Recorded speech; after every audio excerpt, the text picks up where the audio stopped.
Whoa, and I'm scared. I mean, I just saw it. I didn't hear it. There's ants crawling on it. Damn. You can see why they call it a coontail, because it's got the black and the white stripes. It's about 2 feet. A little longer than 2 feet long.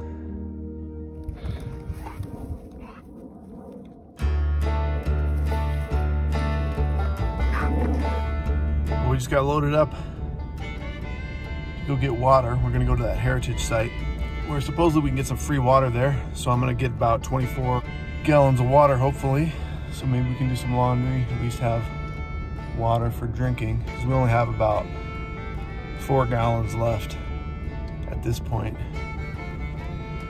We saw that last clip, right after we saw that rattlesnake, there was that dog. There was a dog someone had brought into our campsite. They camped next to us.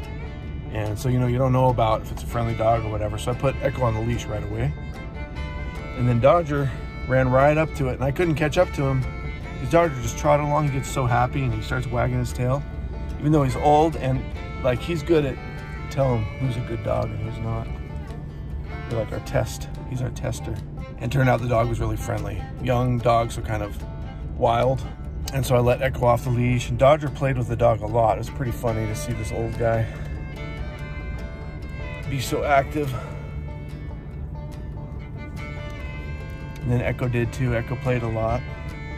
And then Echo just took a little nap because he got kind of tired out.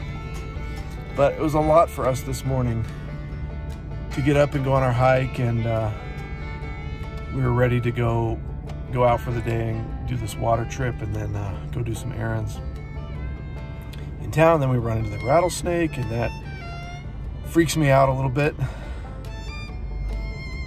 And then to see Dodger run up to this huge dog. I mean, it's bigger than Echo, probably almost twice the size of Echo.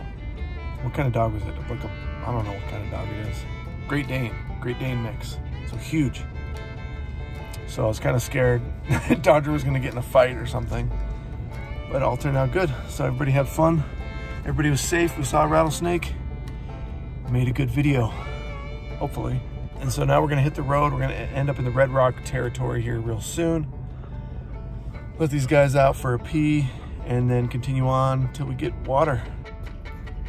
Wow, let me tell you, we're already having a little adventure on this drive. This hawk up here, I think it's going away from us now, but it was swooping down right in front of us, just like a few feet from the road. Got no fear.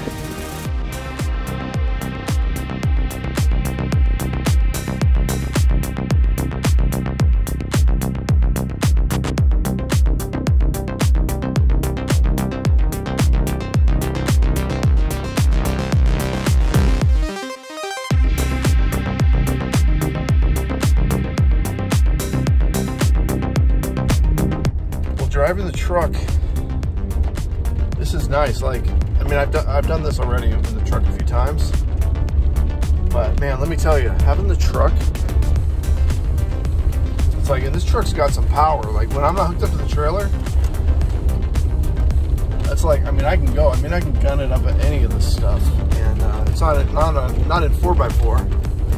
I'm not in 4x4 right now, but if I needed to be, I could, and then I can go anywhere. I mean, I went up Kill Hill in Colorado, which was with the trailer in 4x4, and I was in the wrong gear and did totally fine. So, I mean, having a good vehicle, something that gets you around when you're doing this lifestyle is like a huge deal. It's a huge bonus. So I'm really grateful to have this truck. And I mean, I drive like a grandpa. Like right now, I'm going, well, I guess I'm going 12 miles an hour, that's fast for me. Like on a road like this is a bumpy road. This is the road I didn't want to take the trailer on. I could go a little bit further with the trailer, probably almost another mile. I mean, and I could get it up here, but it's not worth it. It's a little rough and bouncy and things like that. See, like right here, it's just big rocks. Here comes some pink off-road vehicle right behind me. So I'm gonna slow down and let this guy come past me. Yeah, here he comes. It's a Jeep. It's a Jeep tour. So it's this Jeep, it's an off-road Jeep. And then they put a covering in the back. So there's like 3 people riding around in the back. I've seen up to 6 people there in the back of one of those though. So right up here, this is one of the spots I was thinking about taking. You can see someone got an Airstream up here. That's where I was gonna camp. So I could do that, but I just decided not to. And there's another little trailer there. And then there's a big motorhome up at the top, right up there.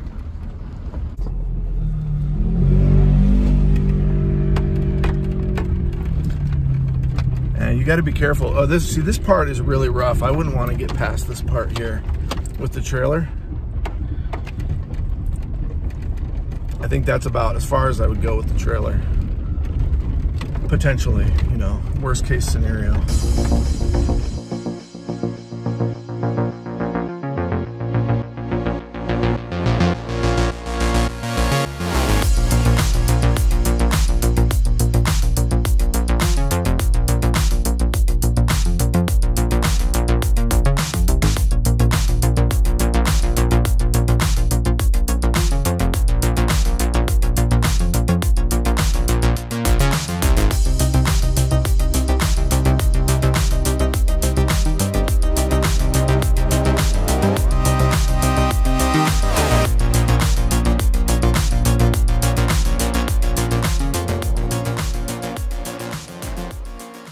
Dodger, what do you think? You happy, dog? Dang, it's really nice up here. It's kind of windy up here, but man, I wish I could get the camper up here. I wish I could get the camper up in here. Someone made a nice fire here. A good fire pit. I like this design. This little outcropping here. There's good rocks for it, and then you can put your pots right here to cook. Bring the coals in.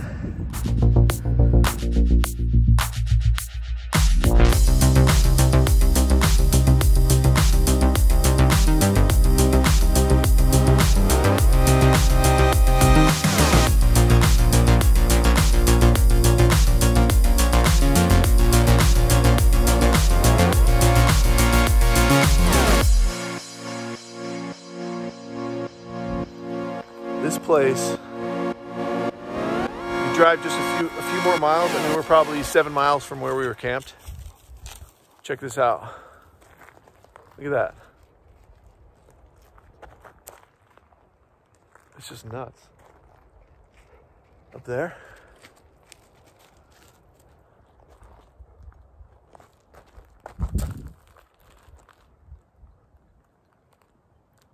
So this is the kind of adventures you can have when you're just trying to get water. There's a hut back here, which I think is the bathrooms. And that's where you get there's some water there, hopefully. Hopefully we'll find some water.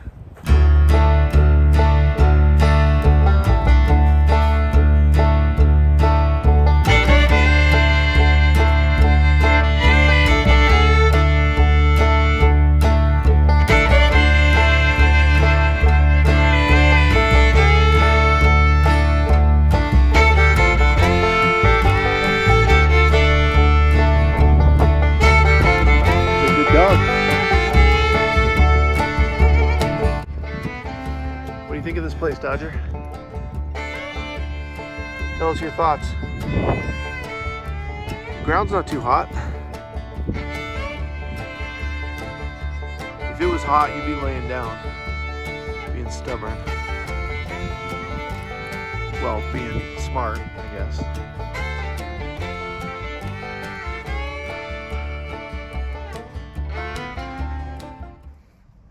Well, it's pretty lush here. Well, it's windy here, so I don't think I'm gonna be able to get much good audio. But you can see there's people hiking up there. Man, it's so lush out here. There's like lots of shade. I even found a spot in the shade here under this tree. So I have to display my pass, so apparently this works here. And we're on the hunt for water. So supposedly there's a water spigot here. Oh yeah, here comes a tour. It's kind of crazy that there's like this much stuff going on out here. Like, because they had to drive a long ways out on this road. But I've seen a UPS truck driving down here, and this morning I saw the garbage truck driving down on this road. So people come out here, and these are just like, there's a group of tourist ladies here with all their, some of them got some good hats on, and they got water bottles and their sunglasses. But it's just funny to me because it's like tourists come out here with like, they got their purses, you know, no one has a backpack. I doubt anybody has like a first aid kit or survival kit or anything like that. But you're out here, man, you're out here. But there's a ranger station right here too, so I guess it makes sense.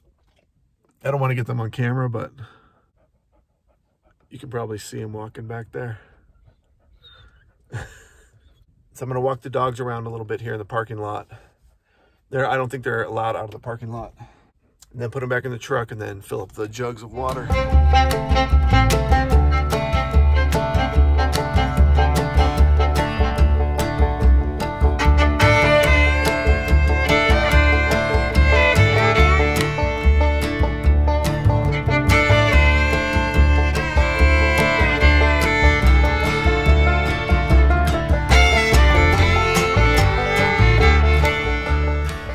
Now I know why this place is so busy. Why that road is so busy that we're camped on. It's because people are coming out here. This little site is pretty busy and it's full of tourists. The parking lot's not quite full, but it's probably 3/4 full. So the water spigot worked really good. I filled up 24 gallons of water. The only thing I noticed was people coming out of the outhouse here, they use it to wash their hands, so I filter it anyways before I drink it, but I mean, it seems really clean otherwise. It's meant for drinking, so I'm pretty excited about that. This place is really cool. The dogs don't want to sit in here for an hour though while I hike around. They have to. They're not allowed on the trails. I saw someone leaving their dog in their vehicle and they're going out hiking. And it is pretty breezy here and there's shade. But I just don't really like to do that. I don't want to leave the dogs in here. There's plenty to do with the dogs and some stuff we miss out on.